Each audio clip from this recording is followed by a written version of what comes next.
Welcome to the Startup Grind. Bueno, Alfredo, muchísimas gracias por acompañarnos esta noche, ¿no? No, estoy muy feliz de estar aquí en Arequipa, viendo toda esta gente con muchas ganas de emprender y de hacer realidad los sueños de crecer y de salir adelante. Bueno, Alfredo, como tú sabes, la idea aquí es realmente ayudar a los emprendedores nuevos, tanto y también los experimentados, pensar en cómo ser mejores emprendedores y aprender de tu gran ejemplo. Entonces, no sé, me gustaría comenzar desde el principio, ¿no? Cuéntame de tu vida personal. Bueno, mi nombre es Alfredo Ramírez, soy peruano, nací en Lima, estoy casado con Andrea, que es mi esposa, ustedes la han conocido hace un rato. Tengo dos hijas, una de 14, la otra de 10 años. Y bueno, un poquito durante la charla vamos a poder ir conversando un poco más de la historia ahí detrás de lo que he hecho, ¿no? Qué bueno. Entonces, se puede emprender y tener una esposa, hijos y todo. Sí, se puede. Y yo he hecho algunos emprendimientos antes de ser casado y después de ser casado. ¿Sí? Para bien, he sido obviamente después de ser casado. Qué bien. Y sí, hay puntos positivos y puntos negativos. Pero yo he notado, un buen ejemplo es Pedro Nera, ¿no? Otra emprendedora. Sí, claro. Uno de los mejores sí ya tienen familia y ya se maduran algo, ¿no?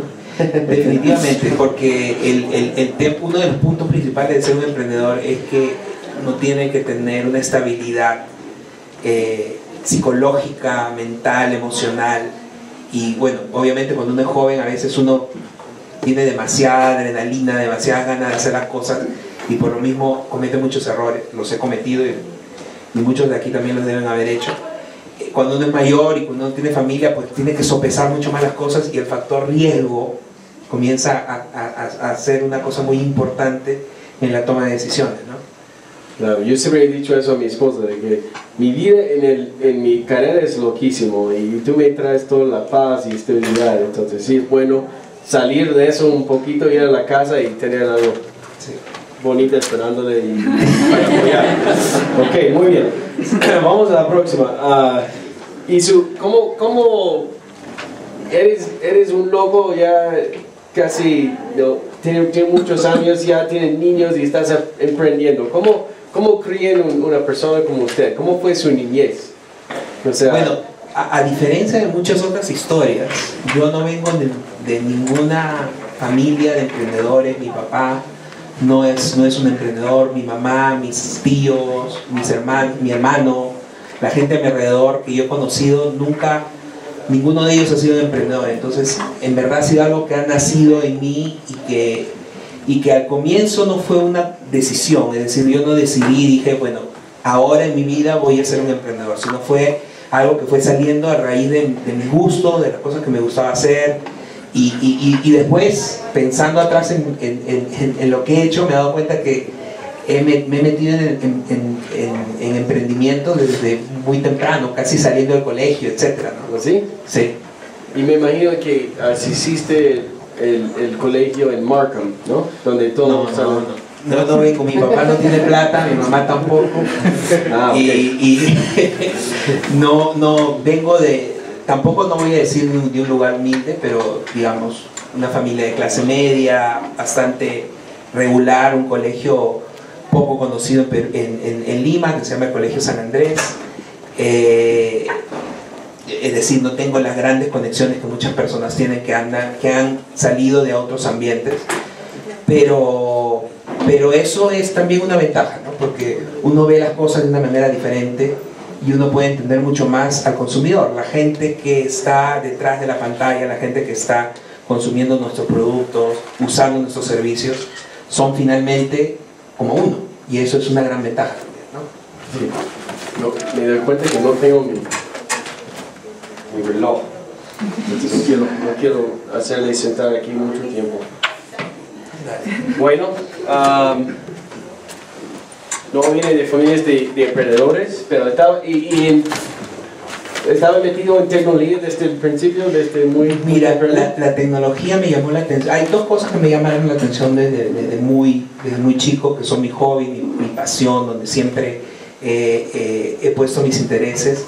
Uno es la tecnología y lo otro es la música, ¿no? En lo que es tecnología, yo desde muy niño me interesó mucho el tema de las computadoras. Yo tengo 38 años, soy promoción 76, yo nací en el 76, así que yo me crié con el Atari y con luego el Nintendo y luego las computadoras de Commodore, las 86, y a programar con una pantalla negra en Basic para hacer programas y todo eso. ¿Programaste y como de niño aprendí a hacerlo, pero digamos sin ningún curso, sin ninguna ayuda, en verdad, autodidactamente, para aprender a sacar más cosas de los juegos y hacer trampas en los juegos. Hacer trampas, exactamente. Muy bien. Entonces, ¿cuál fue su primer emprendimiento, que podría ser como un emprendimiento? Bueno, yo diría que mi primer emprendimiento tuvo que estar relacionado con el tema de mi otra pasión, que es la música.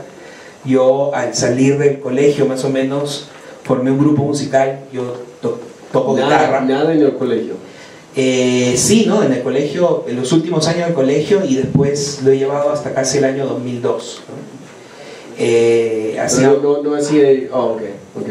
Sí, formamos un grupo de amigos que nos conocíamos casi desde niños y comenzamos a tener la idea, oye, ¿qué tal si nos juntamos? Comenzamos a armar un grupo de rock. Eran los finales de los 80, comienzos de los 90, nos gustaba mucho el rock alternativo, y la idea de poder hacer música desde tu garage, ¿no? O sea, no tienes que ser una super banda con muchos amplificadores y guitarras y instrumentos, sino algo mucho más auténtico, ¿no? Y comenzamos haciendo eso, formamos una banda y ese fue, digamos, mi primera historia de emprendimiento, porque aparte de tocar y de estar ahí, bueno, nosotros componíamos nuestras canciones y yo me dedicaba mucho a lo que era el hecho de ser como que el manager de la banda, llevar a la banda a tocar a lugares, coordinar y cerrar los tratos con gente que estaba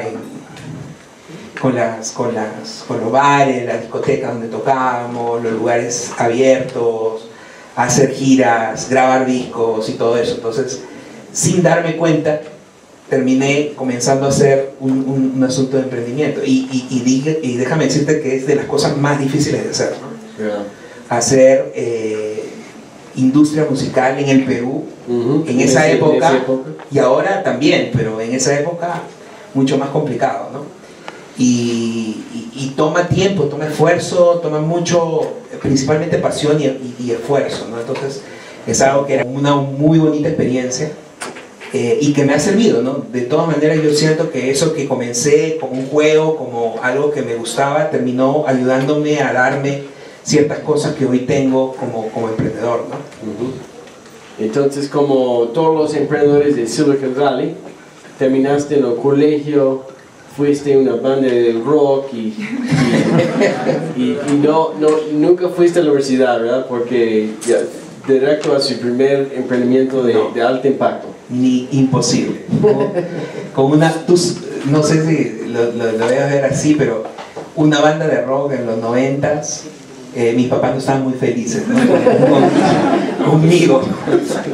Y bueno, me decían, no, tú tienes que entrar a la universidad, tienes que estudiar algo, y para mí todo era la música, y vamos a hacer algo y eso es algo que me gusta hacer, y etcétera, etcétera. Pero al final dije, bueno, puedo hacer dos cosas a la vez, así que mientras sigo con la banda me meto a estudiar, ¿no? Y entré a la Universidad Católica en Lima, en la PUC, y decidí estudiar ingeniería industrial. Las razones todavía no las termino de entender porque me metí a estudiar ingeniería industrial, pero no, bueno, en verdad fue mi papá, ¿no? Que me dijo, mira, esto es algo interesante, es algo que ve muchas diferentes áreas, te va a ayudar, te va a gustar, y de hecho que un poco fue así, ¿no? Qué bueno. Y en la universidad, su emprendimiento fue su banda. Sí, durante mucho tiempo estuve haciendo eso y ahí pasa lo que viene a ser mi segundo emprendimiento, ¿no? En la universidad también formamos un grupo de amigos y llegábamos a eso del octavo, noveno ciclo, séptimo, octavo ciclo, en verdad, que uno tiene que comenzar a hacer prácticas profesionales. Y la clásica era, bueno, yo voy y le pido a mi papá que me meta a donde él trabaja y hago unas prácticas con él. O me meto a la empresa de aquí y aplico a un trabajo. Nosotros, siempre locos, decidimos, o sea, no vamos a hacer eso, vamos a hacer algo nosotros mismos, vamos a hacer un negocio. Y nuestra práctica fue hacer nuestro propio negocio. Y dijimos, bueno, ¿qué podemos hacer? ¿Qué tenemos en la mano? No teníamos, si nos juntábamos a los 5 nos sacábamos 10 soles entre nosotros. Entonces decidimos comenzar a hacer algo con muy pocos recursos y dijimos, bueno, algo que podemos comenzar a hacer es compartir nuestro conocimiento, hacer algo tipo consultoría. Y ahí nació la historia de, bueno, vamos a buscar alguna empresa, algo de lo que hemos estudiado nos debe servir para ir a venderle a estas empresas. Y por ahí alguien nos abrió la puerta y nos dijo, mira, sí, estoy queriendo hacer un estudio de costos y listo. ¿Ustedes saben hacerlo? Listo, sabemos. Y vamos a aprender costos. Vamos a empezar a hacerlo. Y esa fue, digamos, la primera experiencia. Y después nos dimos cuenta que funcionaba, nos dimos cuenta que podíamos comenzar a hacerlo. Y comenzamos a buscar más oportunidades. Y lo que se comenzó a abrir en ese momento era internet, ¿no? Paréntesis, para este momento yo no sabía ni siquiera lo que era un email. Era año 96, 97. Internet era muy 0.5. Internet era muy limitada en el Perú. Internet beta, ¿verdad? ¿No? Y uno de los clientes que teníamos de la consultoría nos dice, oye, estoy interesado en hacer una página web, ¿ustedes saben hacerlo? Y nosotros dijimos, sí sabemos. y esa noche estudiar cómo se hace página web y a contratar a alguien para diseñarla y todo, ¿no? Porque, o sea, el hecho era, o sea, es algo que podemos comenzar a hacer y si hay un mercado para eso, pues nos vamos a aprender, ¿no? Igual, al final terminamos siendo una de las primeras empresas que hacían desarrollo web en el Perú en esa época y comenzamos a hacer muchos proyectos. Hemos hecho proyectos para universidades, hemos hecho proyectos para empresas textiles, empresas de confecciones, todo en web, ¿no? Inclusive llegamos a hacer la web del Ministerio de Transportes y Comunicaciones. Y te hablo que nosotros teníamos 19, 20 años en esa época, ¿no? Entonces estamos recién, ni siquiera acabamos la universidad, ya ni siquiera íbamos casi a la universidad porque sentíamos todo que aprendíamos más en el negocio que yendo, ¿no? Cuidado, sí, aquí está Alex. Bueno, eso no... ¿Cómo será en San Pablo? No sé cómo será aquí. No sé cómo será aquí, pero allá... Yo creo que hay una gran lección allá, ¿no? Siempre decimos en Alte que es más fácil en emprender en ideas grandes y en las nuevas cosas. Una de las razones es porque en las cosas más nuevas no hay expertos, entonces tú puedes ya en una noche de estudio reclamarse un experto mundial. Exactamente. Las nuevas cosas tú vas inventándolos a la vez, ¿no? De todos modos. Exactamente, y tú estás en el mismo punto que muchos otros en ese momento y digamos estás al límite del conocimiento y lo que puedes aprender y lo que puedes hacer, claro. Y todo esto, ¿no? Y al final, bueno, eso nos ayudó a crecer. Yo estaba estudiando en la universidad, todavía tocando con la banda, haciendo este negocio de la web, y ya comencé a estar de enamorado con mi esposa, con Andrea, que ya luego en unos meses sería mi esposa, ¿no? Sí, bien. Entonces era mucho, ¿no?, que estaba en mi cabeza en ese momento. Entonces salió ahí, creció el negocio por unos 5 años, lo vendió en $100 millones. No. Quizás aquí fue, digamos, uno de los puntos donde tuve un fracaso en términos de negocio, pero los fracasos sirven para aprender, ¿no? Entonces llegó un punto que tiene que ver con mucha coyuntura, ¿no?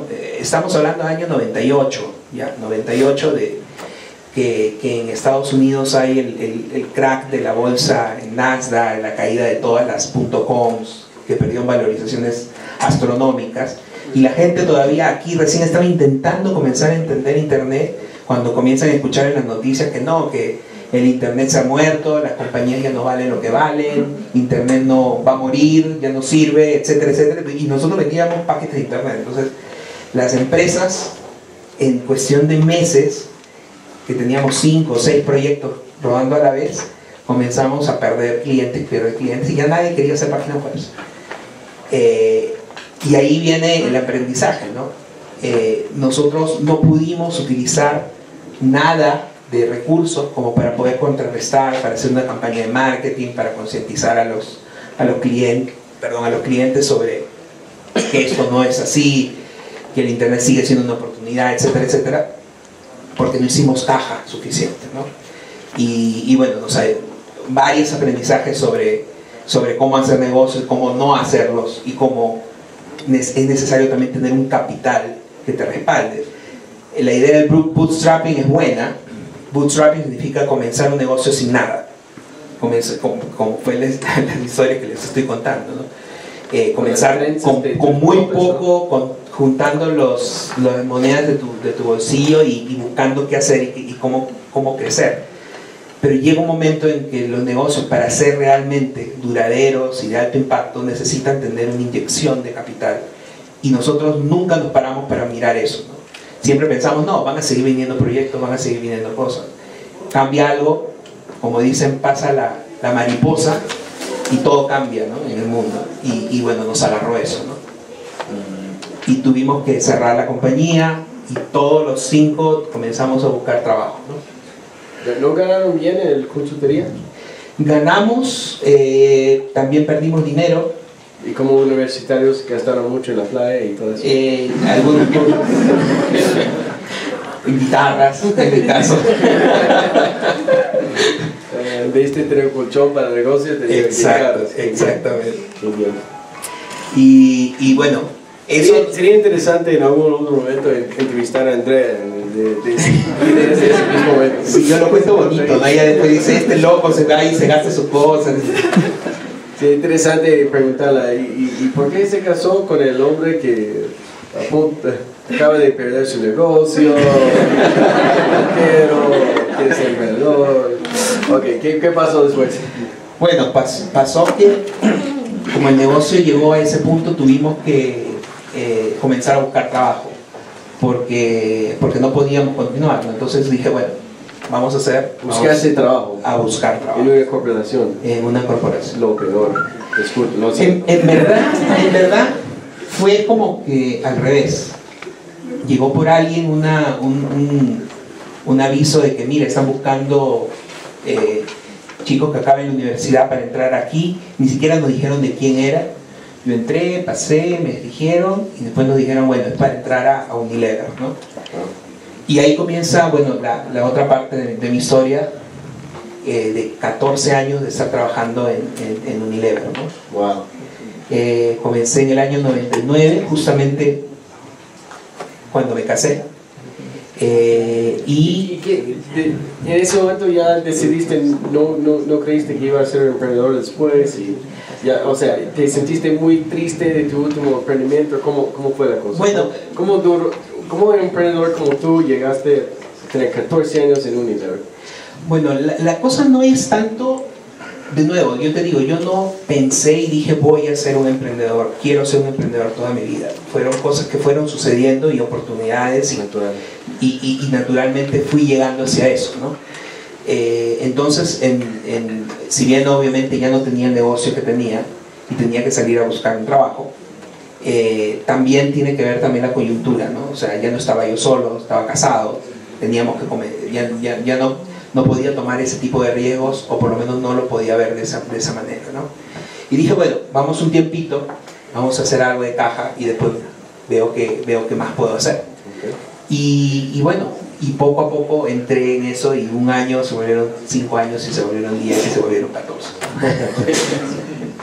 Wow. Sí. Ahora, el tema, yo siempre digo algo que me parece que es importante, que es que uno nunca debe renegar de su pasado. Y el pasado, las experiencias que tú has tenido ayudan a ser la persona que tú eres hoy, ¿no? Entonces, y muchas de las cosas que hoy he llegado a conseguir como emprendedor y todo han sido también por esos años que pasé viendo cómo funcionaba una compañía multinacional, gigante, aprendiendo a manejar equipos, a manejar condiciones especiales en el trabajo, y luego también abriéndome horizontes, ¿no? Porque estaba en Lima, mi mundo era Lima, ¿no? Con Unilever conseguí salir de Lima y me fui a trabajar a Brasil. Estuve trabajando en Brasil en un proyecto para Unilever de por lo menos unos 3 años, un proyecto implementando un sistema en toda Latinoamérica. Conocí muchos países de Latinoamérica mientras estaba ahí, y llegó un momento en que dije, bueno, yo quiero seguir más adelante, quiero hacer algo diferente, y me fui a Londres, ¿no? Conseguí una oportunidad dentro de Unilever para irme a Inglaterra, donde está la sede de Unilever. O sea, llegué de la compañía local a la región Latinoamérica y luego al headquarters, a la oficina global, con la idea, uno, de seguir expandiendo mis horizontes y por otro lado de estudiar, ¿no? Dije, bueno, es un momento para poder ver hacer una maestría. Sentía que necesitaba algún cambio en mi carrera, o sea, el hecho de haber estado tanto tiempo haciendo una misma cosa, y estamos hablando de un periodo de muchos años ya, ¿no? Dentro de Unilever, y yo sentía que mi interés, en vez de verse solamente en un tema específico, se veía en muchos temas, ¿no? Entonces, sí, claro, me gustaba la parte de tecnología, de sistemas, pero también me gustaba la venta, y también me gustaba marketing, y también me gustaba recursos humanos, y sabía hacerlo de la parte de finanzas, y podía entender eso de una forma diferente. Pero en una corporación tan grande como Unilever, donde tiene tantos empleados, hacer cambios de carrera son muy complicados, ¿no? Muy complicados cada vez que vas avanzando más en la organización.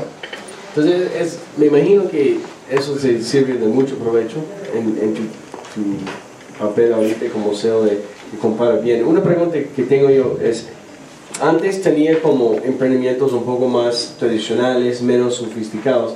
¿Cómo iba entendiendo de emprendimientos ya más grandes y sofisticados, levantar de capital, de venture capital y capital emprendedor?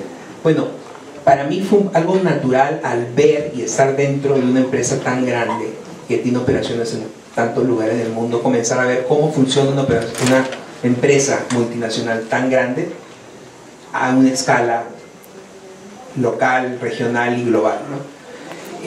Eso me ayudó a ver las cosas de otra forma.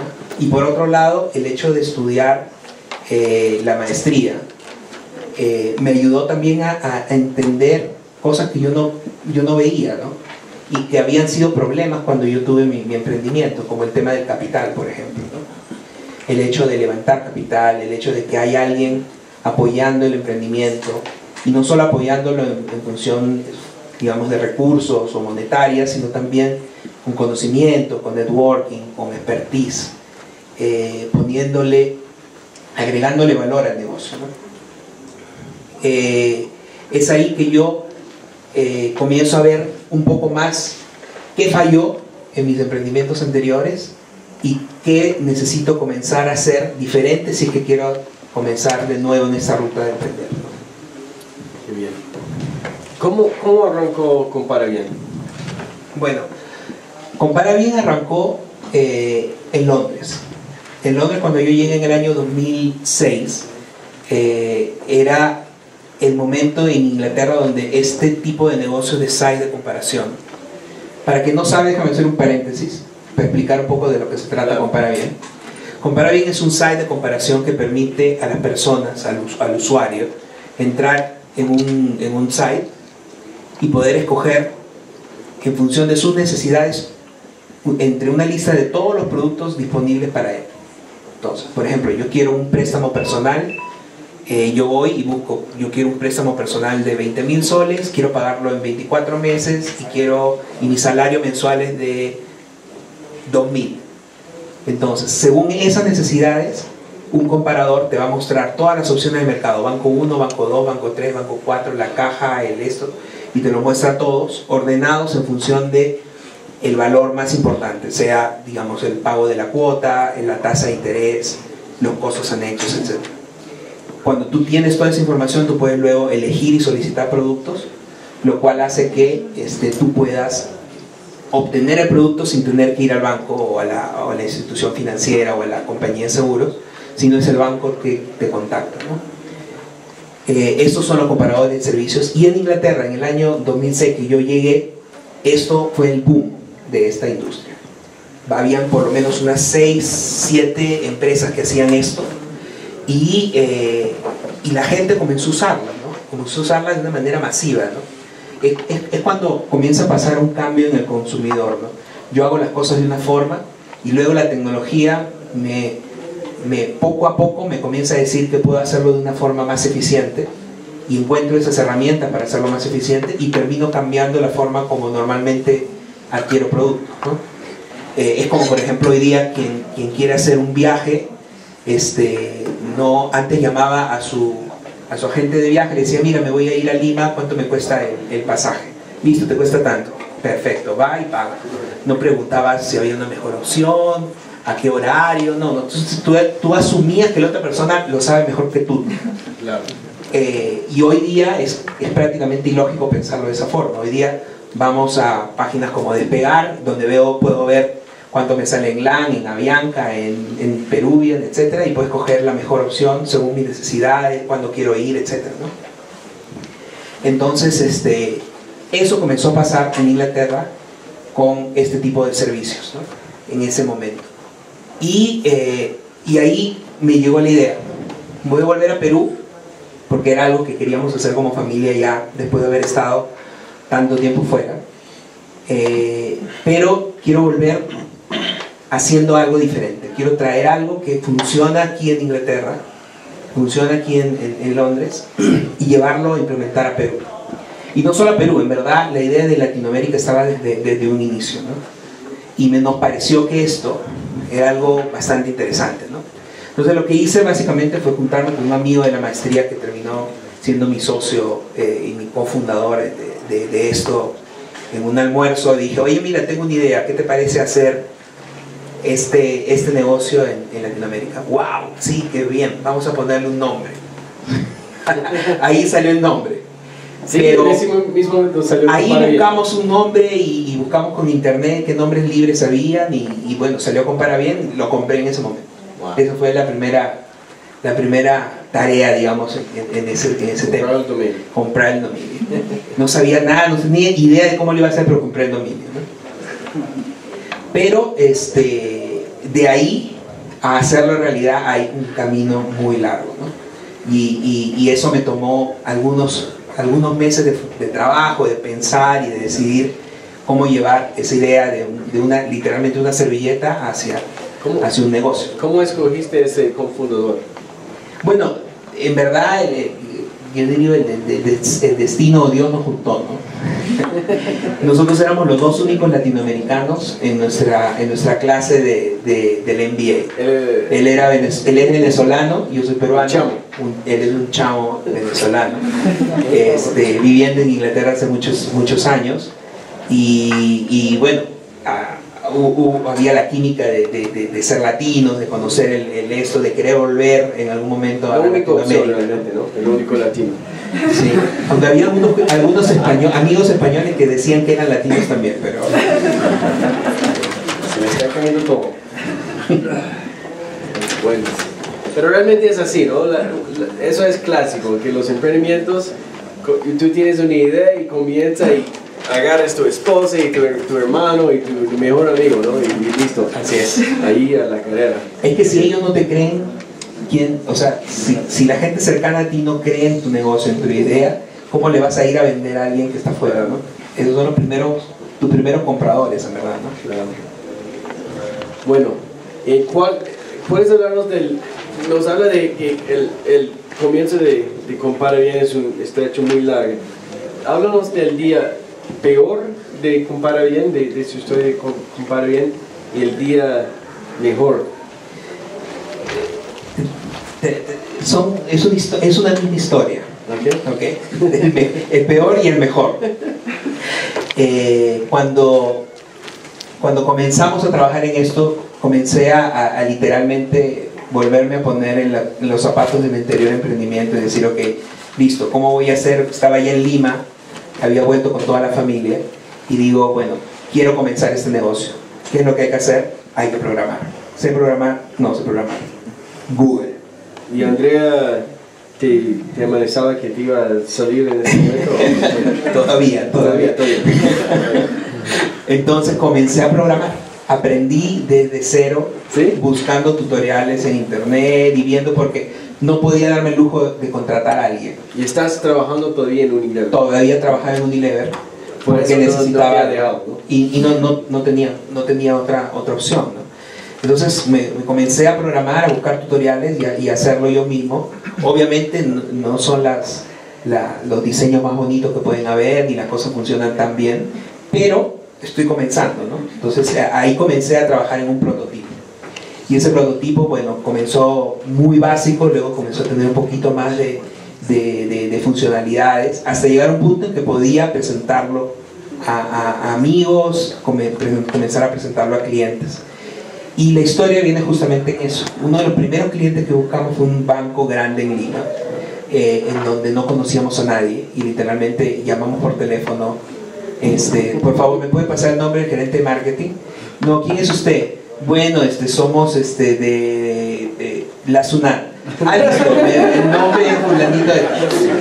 Listo, ya sé quién es el gerente de marketing y vamos a llamarlo y vamos a...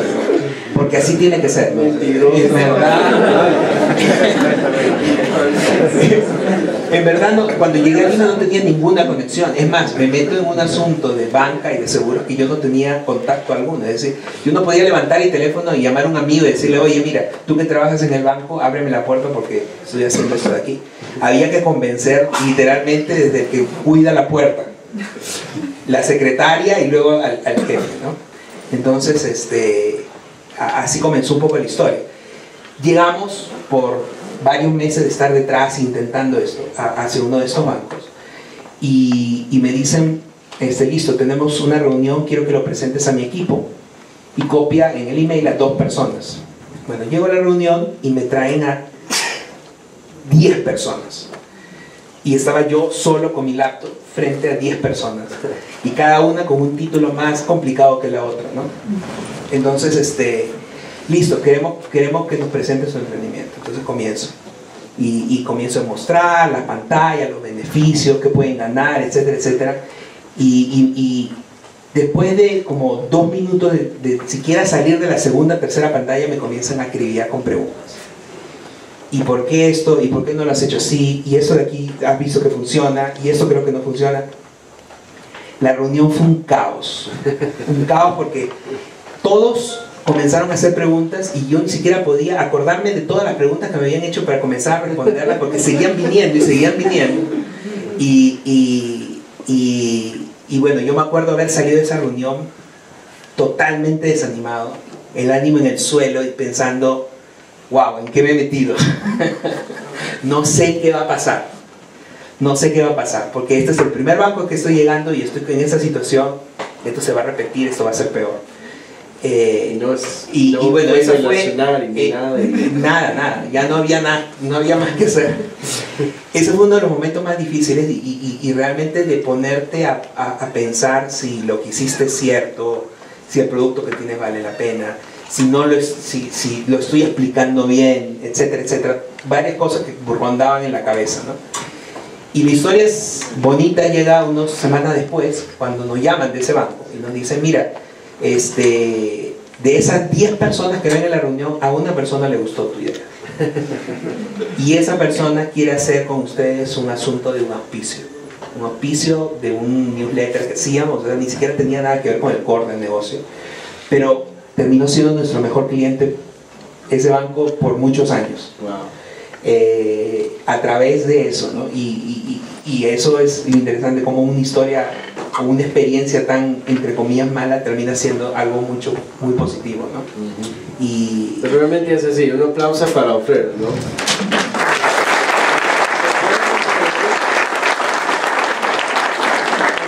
Llega un momento que tú tienes que salir de la oficina y de la teoría y ir a hablar con los clientes, a ver qué tal, ¿no? Y aunque es feo y no es muy bueno, hay que escucharlo. eso es muy complicado y mucha gente tiene mucho miedo a hacerlo. Yo tenía el pavor a levantar el teléfono y llamar a alguien. Si tú no escuchas a tu cliente, si tú no escuchas a tu usuario, no tienes el feedback para poder mejorar tu producto, para hacer algo, digamos, mejor para ellos y para encontrar realmente un negocio, ¿no? Okay. Voy a enviarlo en Perú para que el Sunat lo vea ese comentario. Okay. Entonces, Ahí le si pones quiere verlo, una censura. Hay que hacer un túnel por VPN, ¿no? A los Estados Unidos. Okay. Muy bien. Bueno, ¿qué sugerencias tienes para algún emprendedor nuevo acá que piensa lanzar un negocio aquí en Perú? ¿Qué áreas sería bueno para lanzar? Tú dices ideas de negocio. Sí, ¿qué áreas de promesa ves viniendo ya por el... Ok, bueno, yo pienso que hay muchas oportunidades en el Perú porque, digamos, estamos en un periodo de crecimiento económico muy grande. Entonces, antes el gran problema de aquí era que no existía un mercado. Entonces, cualquier producto, idea que tú tenías, era muy difícil encontrar, bueno, ¿quién va a comprarlo, no? El 60, 70% de la población en los 80, finales de los 90 estaba bajo la línea de pobreza. Es muy difícil diseñar productos para ese espectro del mercado. Hoy la cosa está cambiando, tenemos mucho más clase media, mucho más acceso a internet, la gente está comenzando a globalizarse en cierta forma. Hoy todos tenemos Facebook, hoy todos estamos, cuando entramos a internet entramos por Google. Hoy todos nos reímos de los videos de gatos en YouTube, etcétera, etcétera. O sea, las mismas cosas que te ríes aquí en Perú, probablemente te estás riendo en Nueva Zelanda o en Mongolia. Entonces, eso está cambiando y eso es una oportunidad, ¿no? Eso es una oportunidad porque uno puede comenzar a ver cómo encontrar ese mercado y esos productos que van a satisfacer a ese grupo de la población que hoy son jóvenes, pero que mañana van a ser adultos y pasado mañana van a ser toda la población, ¿no? Las áreas, yo pienso que tienen que ver con el comercio electrónico. Es un área que tiene mucho que ver en el futuro. El otro que estaba viendo es el tema de los agregadores. Compara bien, en cierta forma es un agregador, es un negocio que aglutina otros negocios, pero también existen otro tipo de agregadores que terminan dando ventajas al usuario, como por ejemplo aplicaciones para llamar a taxis, ¿no? Donde yo no sé quién me va a recoger, pero hay alguien que hizo un filtro, hay alguien que sabe que este grupo de proveedores te pueden brindar un servicio mejor a ti y tú como intermediador puedes ganar mucho más. Entonces, ese tipo de servicios también me parece que van a comenzar a tener mucha más relevancia. Y hay mucho más, ¿no? En verdad, cada día existen tendencias nuevas en el mundo de negocios, en internet, y oportunidades muy interesantes para explotar, ¿no? Como emprendedor de finanzas, ¿cómo ves las monedas digitales como Bitcoin? Bueno, Bitcoin es un asunto que me parece que es una tendencia, no sé si sea algo que va a quedar. Me parece que es algo que ha tenido una publicidad muy grande en un tiempo acá, pero me parece que en el lado de finanzas hay cosas muy interesantes que van a comenzar a pasar y que ya están pasando. Por ejemplo, en el lado de peer-to-peer lending, ¿no? Que viene a ser personas que prestan dinero a personas que necesitan dinero uno a uno.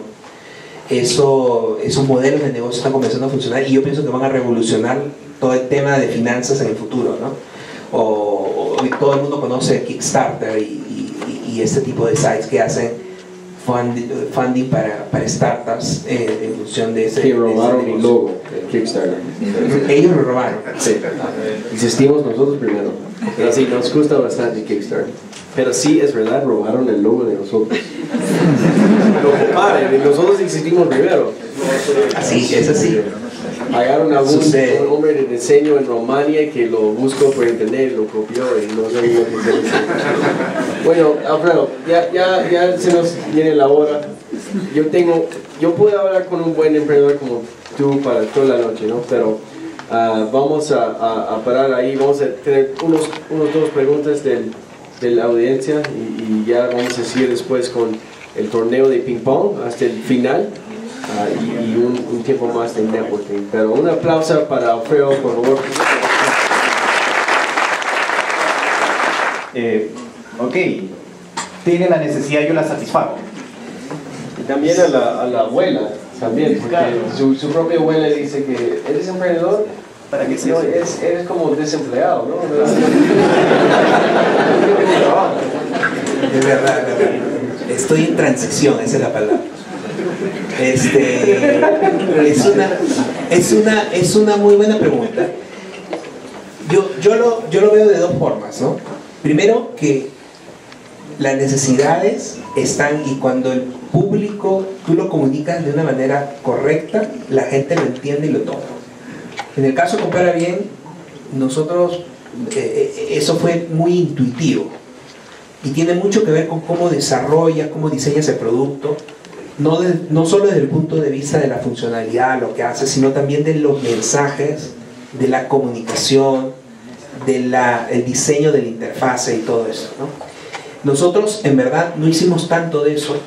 Cuando lanzamos el site, recuerdo que hicimos una llamada a un canal de televisión y le dijimos, mira, estamos lanzando una aplicación nueva, gratuita para la gente. ¡Pum! Gratuita fue la palabra, le llamó la atención, listo, ven, le hacemos una entrevista. Y desde ese día comenzó a llegar la gente. Fue instantáneo y rápido, la gente se engancha y tiene, ¿no? Si tú como emprendedor estás todavía dudando de que la gente entienda esa demanda, es porque uno, no tienes un producto listo para eso, o dos, no lo estás comunicando de una manera correcta. Entonces, yo pienso que tiene mucho más que ver contigo que con el mercado. O la tercera es que en verdad no existe una demanda para eso, ¿no? Y eso es otra cosa que tienes que replantearte y verlo, ¿no? Buenas noches. Bueno, mi pregunta es, ¿en qué momento se debe formalizar un emprendimiento legalmente? Yo pienso que uno tiene que hacerlo lo más temprano posible, por dos razones. Primero, porque yo creo que los negocios tienen que ser responsables, éticos, y tienen que pagar impuestos y tienen que ser formales desde un inicio. Y segundo, porque te da varias protecciones en términos legales, ¿no? Si tú no formalizas tu negocio, no vas a poder registrar tu marca, y si no registras tu marca, alguien como un diseñador en Rumania te puede copiar el logo.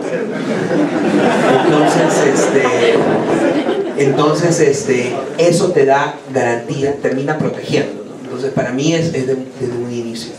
Nosotros lo hicimos literalmente antes de salir. No esperamos el lanzamiento para poder formalizarnos, lo hicimos algunos meses antes, ¿no?